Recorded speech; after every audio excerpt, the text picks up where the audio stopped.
ধৰণৰ সংবাদ মেল বা আন্দোলন কৰাৰ পৰিৱেশো নাই। আচলতে আমাৰ বিষয়বস্তুটো কিন্তু আন্দোলন কৰিবলগীয়া বিষয়বস্তু। কাৰণ চৰকাৰে আমাক বহুদিন ধৰি যোৱা বছৰত বিগত বছৰত কেইবাটাও বিষয়বস্তু আমাক দিব লগা হৈ আছে আৰু দিম বুলি ইতিমধ্যে কেইবাটাও বিষয় সিদ্ধান্ত লৈ থৈছে, কিন্তু সেইখিনি এক্সিকিউট কৰা নহ'ল। আমি আজি এই মুহূৰ্তলৈকে অপেক্ষা কৰি আছিলো যে হ'ব, আজি হ'ব, কালি হ'ব বুলি, কিন্তু আজিলৈকে নহ'ল। আৰু সেইকাৰণে আমি কি হ'ল, আমাৰ এতিয়া আমি অধৈৰ্য হৈ পৰিছো আৰু অতিষ্ঠ হৈ পৰিছো আৰু যথেষ্ট অসন্তুষ্ট হৈ পৰিছো এই চৰকাৰখনৰ ওপৰত, বিশেষভাৱে আমাৰ বিভাগৰ ওপৰত। আৰু সেই অসন্তুষ্ট হৈ আমি বাধ্য হৈ পৰিছো যে আমি সংবাদ মেল যোগে মুখ্যমন্ত্ৰী মহোদয়ৰ পৰা এটি ভাল সদুত্তৰ পাম বুলি বা ভাল ফলাফল পাম বুলি আশা কৰি হয়তো এই 2 দিনতে যদি এটলিষ্ট মানে আমাৰ যিটো নিৰ্বাচনৰ কণ্ডাক্ট আৰম্ভ হোৱাৰ আগতে মুহূৰ্ততো যদি আমাক দুটামান বিষয় অন্তত সমাধান কৰি দিয়ে, আমি তাৰেই কামনা কৰি সেই আশা কৰিয়ে এই সংবাদ মেলখনৰ আয়োজন কৰা হৈছে। আৰু গতিকে আশা কৰোঁ আজিৰ এই সংবাদ মেল যোগে আমি যিবোৰ সমস্যাৰ অৱতাৰণ কৰিম এইখিনি মুখ্যমন্ত্ৰী মহোদয়ৰ ওচৰলৈ যাব। এতিয়া আছে আমাৰ মূল বিষয় যে আমি আপোনালোকে সকলোৱে জানে যে 2020 চনত আমাৰ এই শিক্ষকসকল সৰ্বশিক্ষাৰ অধীনস্থ কৰ্মচাৰী যিসকল শিক্ষক আছে, আমাৰ চাকৰি মানে যিটো কেবিনেট সিদ্ধান্তৰ জৰিয়তে আৰু ৰাজ্যপাল মহোদয়ৰ অধিসূচনাৰ জৰিয়তে আমাৰ চাকৰি 60 বছৰ বয়সলৈ নিশ্চিত কৰি দিছে। এইটো সকলোৱে জানে, আপোনালোকে এইটো চৰকাৰো জানে। আৰু তাৰ লগতে আমাক যিটো দৰমহা দিব লাগে সেইটো সংকলিত হাৰত, অৰ্থাৎ নিয়মীয়া শিক্ষকে যি দৰমহা পায় সেই হাৰত আমাক দৰমহাটো দি থাকিব লাগে। আৰু এইবোৰ দিও আছে, তাৰ মাজতে কেইটামান আখোৱা আছে। প্ৰথমটো আখোৱা হ'ল যে আমাৰ যিটো 7ম দৰমহা আয়োগৰ মতে যে প্ৰতি 10 বছৰৰ মূৰত যদি যিসকল নন প্ৰমোচনেল পোষ্ট, বিশেষভাৱে শিক্ষকৰ পোষ্টটো নন প্ৰমোচনেল পোষ্ট, আমাৰ কোনো প্ৰমোচন ব্যৱস্থা নাই। আৰু সেইকাৰণে কি হয়, 10 বছৰ চাকৰি সম্পূৰ্ণ হোৱাৰ পিছত এটা টাইম স্কেল বুলি এটা দিয়ে, টাইম স্কেল মানে এটা ইনক্ৰিমেণ্ট দিয়ে 3%। আৰু সেইটো ইতিমধ্যে আমাৰ যোৱা 2023 চনত আমাৰ সকলোৰে 10 বছৰ সম্পূৰ্ণ হৈ গৈছিলে, মানে আৰম্ভণি দৰমহা দিয়া। গতিকে আমি 2023 চনৰ পৰাই দাবী উত্থাপন কৰি আহিছিলো আৰু চৰকাৰে আজিলৈকে কিন্তু সেই সমস্যাটো সমাধান নকৰিলে। আৰু শেহতীয়াভাৱে আমি যোৱা নৱেম্বৰৰ 12 তাৰিখে আমি এটা বৃহৎ কাৰ্যসূচী লৈছিলো, ধৰ্ণা কাৰ্যসূচী লৈছিলো। তাত আমাৰ 11,000 শিক্ষক সমবেত হোৱাৰ কথা আছিলে।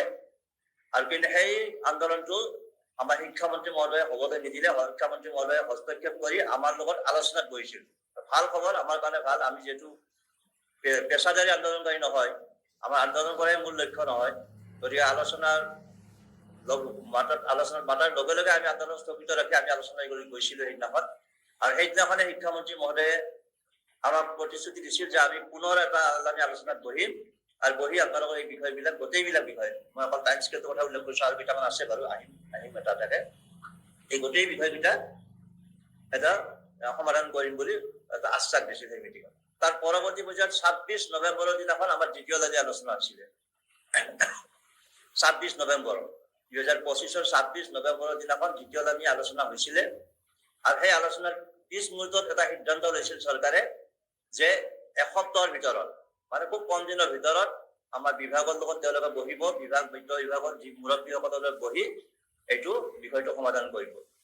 কিন্তু আজি দুৰ্ভাগ্যজনক বিষয়টো হ'ল, আজিলৈকে সেই 26 নৱেম্বৰৰ পৰা আজি এইটা মাৰ্চ মাহ পালে, অৰ্থাৎ 4 মাহ 5 মাহ হ'ল নেকি, 4 মাহ হৈ গ'ল।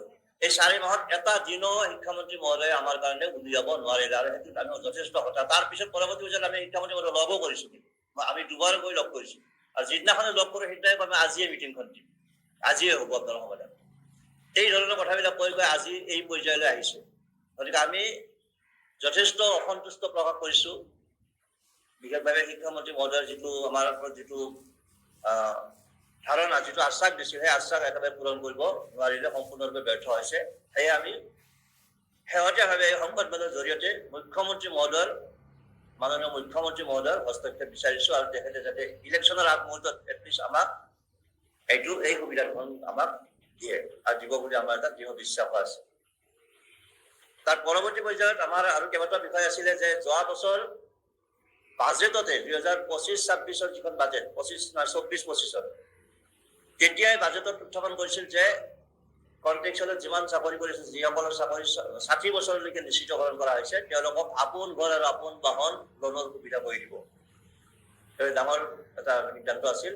আৰু পৰৱৰ্তী পৰ্যায়ত যোৱা মে' মাহত 2025 মে' মাহত এটা কেবিনেট সিদ্ধান্ত হৈছিল যে এই কেবিনেট সিদ্ধান্তটো আছিল যে এইসকল শিক্ষকক যিসকলৰ চাকৰি 60 বছৰলৈকে নিশ্চিত কৰা হৈছে তেওঁলোকক আপোন ঘৰ আৰু আপোন বাহনৰ ব্যৱস্থা কৰি দিয়া হ'ব, সুবিধা দিব। মানে অৰ্থাৎ আপোন ঘৰ আপোন বাহনত মানে এটা সুবিধাটো কি, আমাৰ হোম লোন দিয়ে চৰকাৰে, তাত কোনো ধৰণৰ মৰ্টগেজ ব্যৱস্থা নাই, আৰু যিখিনি ইণ্টাৰেষ্ট আছে ইণ্টাৰেষ্ট দিব লাগে তাৰে এটা ছাবচিডি আমাক চৰকাৰে দিয়ে, সেইটোৰে ব্যৱস্থা। আৰু এইটো বাজেটতো ইতিমধ্যে বাজেট এষ্টিমেটতো আমাৰ যিখন এনুৱেল বাজেট চৰকাৰৰ সেই বাজেটতো উত্থাপন কৰিছিল, আমাৰ এষ্টিমেটত ধৰা হৈছিলে। কিন্তু আজিলৈকে সেই সুবিধাটো, এই মুহূৰ্তলৈকে সেই সুবিধাটো চৰকাৰে দিবলৈ অক্ষমতা প্ৰকাশ কৰিছে।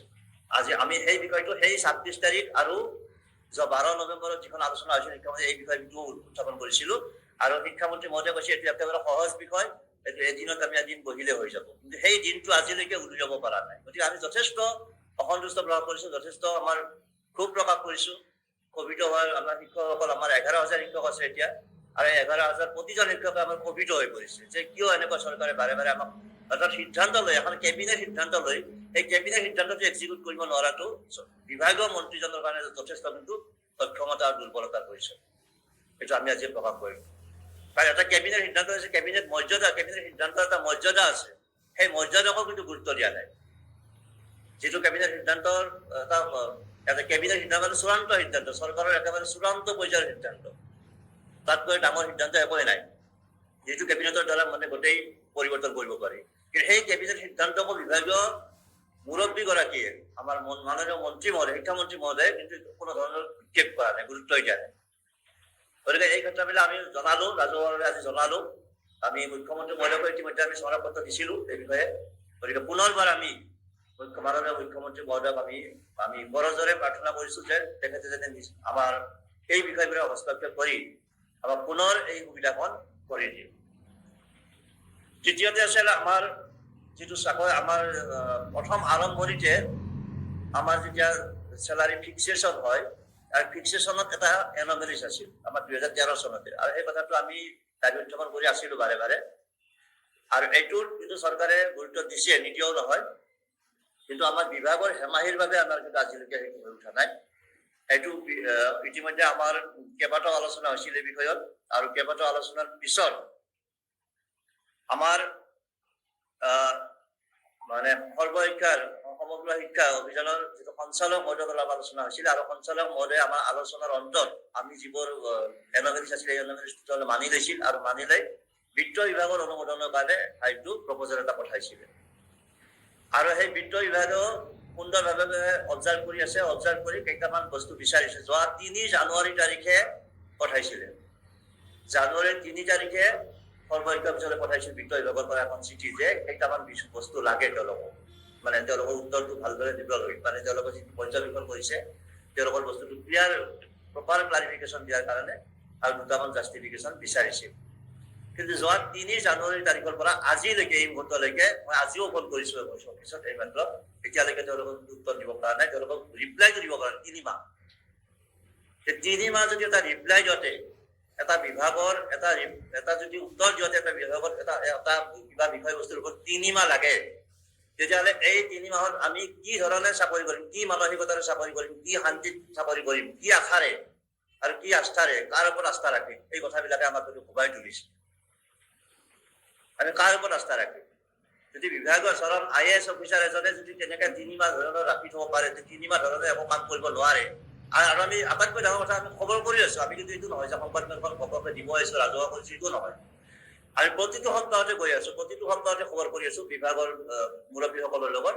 যিদিনাই যাম সেই পিছদিনাই পঠাম বুলি কয়, যে আমি কালিয়ে পঠাম। কিন্তু সেই কালিটো আজিলৈকে আহি নপৰিল, আৰু কালি হৈয়ে আছে। আজিও যদি যাওঁ, এতিয়া মই এই মাত্ৰ ফোন কৰিছো, মই চাই দি আছো, এতিয়ালৈকে ৰিপ্লাই দিয়া নাই, ইয়াৰ পৰা ফোন কৰিছো। কিন্তু গতিকে আমি যথেষ্ট অসন্তুষ্ট প্ৰকাশ কৰিছো, যথেষ্ট অতিষ্ঠ হৈ পৰিছো, আৰু সেইকাৰণে আমি এই অতিষ্ঠ হৈ আমি এই সংবাদমেল যোগে আমি মুখ্যমন্ত্ৰী মহোদয়ৰ হস্তক্ষেপ বিচাৰিছো যে যাতে আমাৰ এই বিষয়বিলাক এটা সুস্থভাৱে আমাৰ পাব লগা বস্তু হয়তো একো নাই, আৰু চৰকাৰে দিব লগা দিম বুলি ইতিমধ্যে কৈও থৈছে, দিম বুলি লিখিতভাৱে তেওঁলোকৰ নটিফিকেশ্যন আছে, অধিসূচনা আছে। তাৰপিছত আমি কিয় নাপাওঁ, সেই কথাবিলাকে আমাক যথেষ্ট অসন্তুষ্ট কৰি তুলিছে।